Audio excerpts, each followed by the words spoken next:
Check out that guy films on YouTube. No. You know, I was just saying you can talk about a lot of stuff in the sense. Windrush generation. Sorry. In regards to there being a loss of identity in a lot of people that have come over to England. It's not the same as a lot of people that went over to America who therefore formed a new identity in America. That's why a lot of our young people have an identity crisis over here in the UK. Hence why you've got a lot of young black boys who will kill and uphold, let's say, a postcode, because they're fighting for a government line that they don't really belong in. And that's part of the reason why you will have a lot of troubles, is because they want something to call their own. They can't go back to the West Indies and be like, yeah, I'm West Indians, because they look at you and they're like, yeah, English man. You come over here, you come over here and it's like, where are you from? What the man said. You come over here and it's like, where are you from? No, where are you really from? Do you know what I mean? It's never like, oh, I'm from London or so and so, because there's not a sense of identity. Yeah, like, because in America you could say, oh, I'm from New York, and that would be it. That would be it. Because you have an identity in being African American. You do not have an identity being black British, so to speak. Hence the reason why you have a lot of people feuding and warring over different parts of area codes. How you can have people be like, because there's in every person there's a need to belong to something. I mean, you don't belong. Cutting edge, and it was called Britishness or something like that. Like this ideal, this mentality of Britishness or so on and so forth. In the sense that a lot of the common humans, they don't consider us to be necessarily British. Like there was this lady from Stoke-on-Trent, actually. She was on the video. She was on this documentary, and she was like, I went to Birmingham, and I was on the escalator, and then I was going down, and there was all these other people coming up. And she, did you see it? This old lady, and she was like, go on. I was sitting there, and I was thinking, I'm the only British one here. Do you know what I mean? So there's that mentality in the sense of, what do you therefore deem to be Britishness? Is there an identity in being Britishness? Is there an identity in being black? Would you say there's a difference between being English and being British? Oh yeah, definitely. We can't be considered English. Yeah, you couldn't be. Like by theory, you couldn't be considered English. You would have to be considered British. So there's a big difference. Can I jump in here? Because I really don't agree. If you're born in England, you're English. If you're born in Wales, you're Welsh. It doesn't matter what kind of background you have. I don't see why. You know, I know British has been taken as being a kind of catch-all, which everybody can be, African, Asian, whatever background. That's all right, but British itself is a curious invention linked to empire, actually. I mean, the whole, remember that it was only in the beginning of the 17th century that England and Scotland were united. The union and everything that followed from it was really a colonial thing.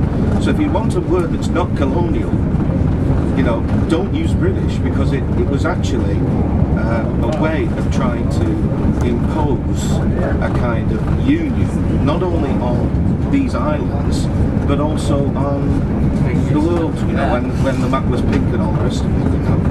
And I think in some ways it's semantics, isn't it, you know. Yeah, I would agree. If you're either born and brought up in this country, or you've immigrated here, whatever, you've settled here, okay, we can use the word British, but I mean, now the Scots want independence, don't they? They don't want to be called British. They certainly don't want to be called English. So I think, in a sense, British is a debased currency, because it's actually a very late invention by an imperial power. It is a late invention, but the only difference is that even by government, you would not. You don't mind butting in, do you? No, that's fine. That's fine. No, I'm very down.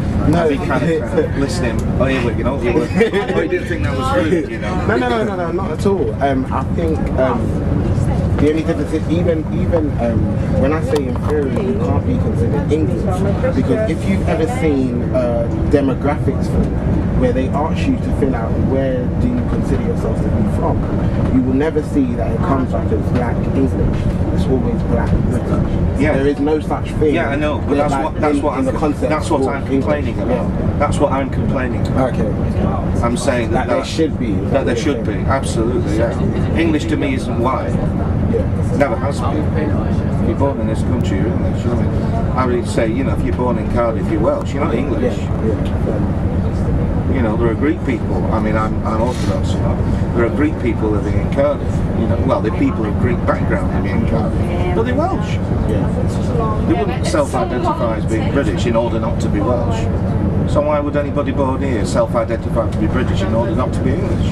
I think everybody born in this country, born naturalised or received or immigrant, whatever, ought to lay claim to the title English. Because I mean, it's not, you know, it's not like John Major's thing, you know, about little old lady cycling to cricket and tea and, you know, all this kind of rural idyll and all this kind of cream tea nonsense. You know, that's not English. Never has been. But there's never and that's the subject. I can understand why people might want to reject being English because of its racist overtones and all the rest of it.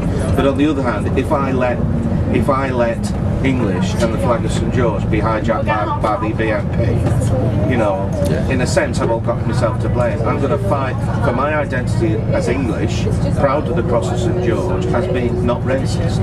If I let the BNP kind of fly that flag and use that term and all that, I mean, it's just like Hitler used the swastika. The swastika was a sacred symbol for Hindus. Yeah. You know, he hijacked that sacred symbol and he made it a symbol of brutality and repression. It's wrong, isn't it? You know, so now when Hindus use the swastika, as they do, you know, in the festivals and stuff like that. I mean, I used to teach, you know, in secondary school, and I would show a picture of, you know, Hindus and the man in the temple, and you can see the designs and the petals and the flowers and everything, you know. So, ooh, are they Nazis? That's the problem, isn't it? That things can be hijacked. So then what is that children are educated together, they have the same aspirations, they have the same mates, they go to the same stuff, they go to each other's stuff if it's different. What other ways are doing it? Yeah, no, I do agree with that. I do, especially I agree with the education sector. I don't mean to kill the show. So, can I have, what's your name, sir? Not sir. Brother, if you like. Father Gregory Hallum. Okay, Father Gregory. Thank you. www.orthodox.clara.net. Nice plum.